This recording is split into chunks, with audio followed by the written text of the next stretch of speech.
Today we're looking at the coffee plant, 6 months from flowering to home roasting and everything in between, all the way to your own cup of coffee or your own cup of joe.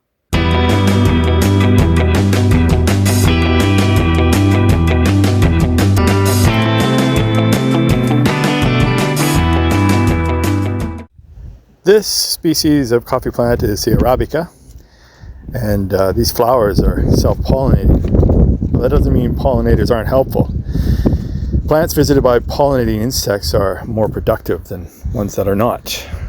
These flowers have a very short window of opportunity. Once they've bloomed, they only open for a day or two before they start to wither and fall. Here in the Canary Islands, it was about 5 months from the time the flower opened to the first cherry turning red. There are basically 3 different ways to process your beans or seeds. They actually are seeds. There's the natural or dry method, the washed or wet method, and the honey method. I'll be doing the washed and wet. So I tried a couple different ways to start the process. Don't do it this way, it takes forever by hand. Get rid of the floaters, they say. After snooping around, I found out that soaking them for a few hours really helps. Once I get all these seeds or coffee beans out of the fruit, I'm going to soak them to get rid of the mucilage.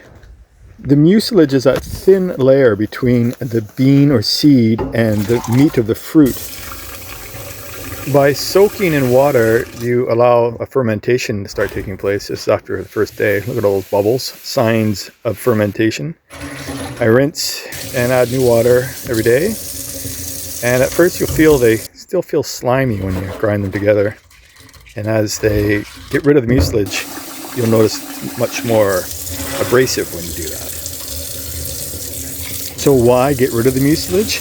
Well, it's removed to prevent the development of off flavors, ensure uniform drying and roasting, and also it improves the storage life of the bean if you're going to store them for a while. Oh, feel a little less slimy. The sticky, sugary mucilage provides an environment for mold and bacteria. Day 4. This washing process produces a cleaner, brighter cup of coffee with more pronounced acidity and clarity, so I've been told. Now I lay them out to dry for a week or 2, depending on your climate, how much humidity you have. Okay, here we are a week later.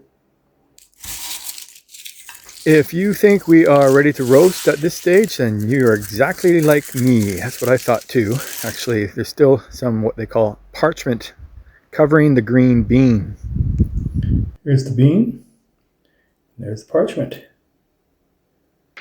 There are many different ways you can hull the parchment off of your bean. Here's some I saw on the internet, thought I'd share with you. And we just kind of press them together until all the papers seem to come off, and it seems like if you do it in smaller batches it works better.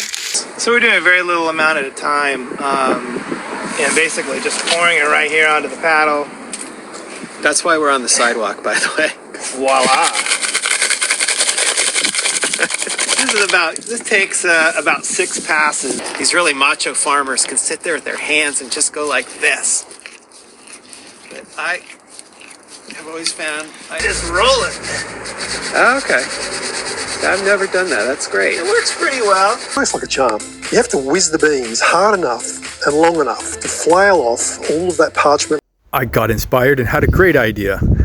Why don't I use the silicone grip from my cast iron pan?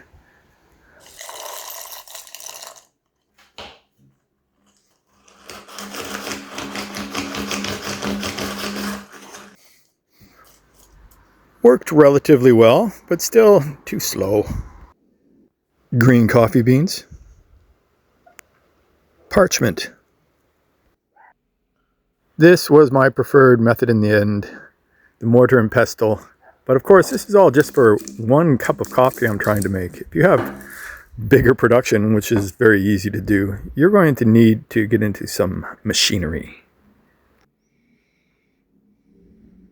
Okay, it's go time, as they say. It's time to roast these beans. Now, I heard all kinds of smoke show stories from people doing it in their kitchen, and I was recommended to do it outside on a little burner in my cast iron lodge pan. I have a little mini whisk here. You can use a bigger whisk if you like. The most important thing is to keep these beans moving. Always moving for the entire time, or you risk burning your beans. First crack. This crack is a crucial audible and physical event that signals the transition from the drying phase to the flavor development phase.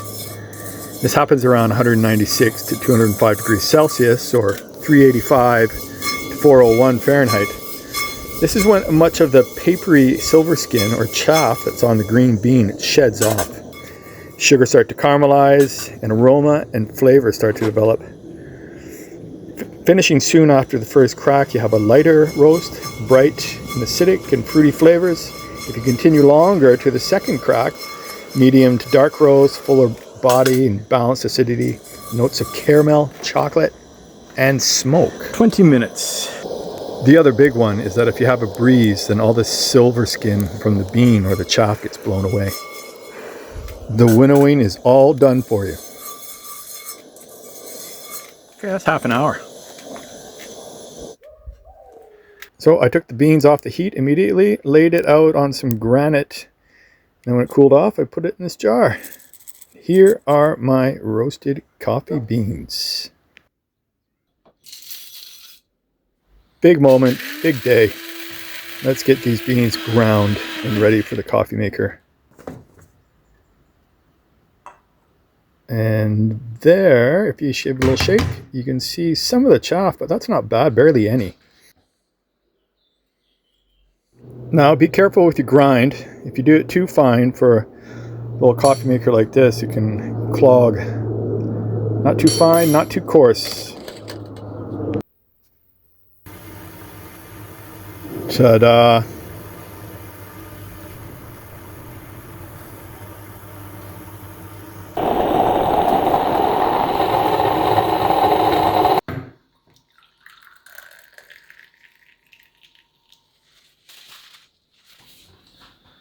Okay, well, this is the moment.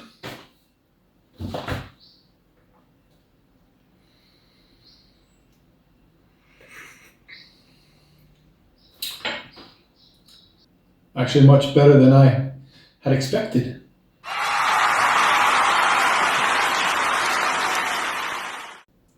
Notes of lemon and grapefruit, really.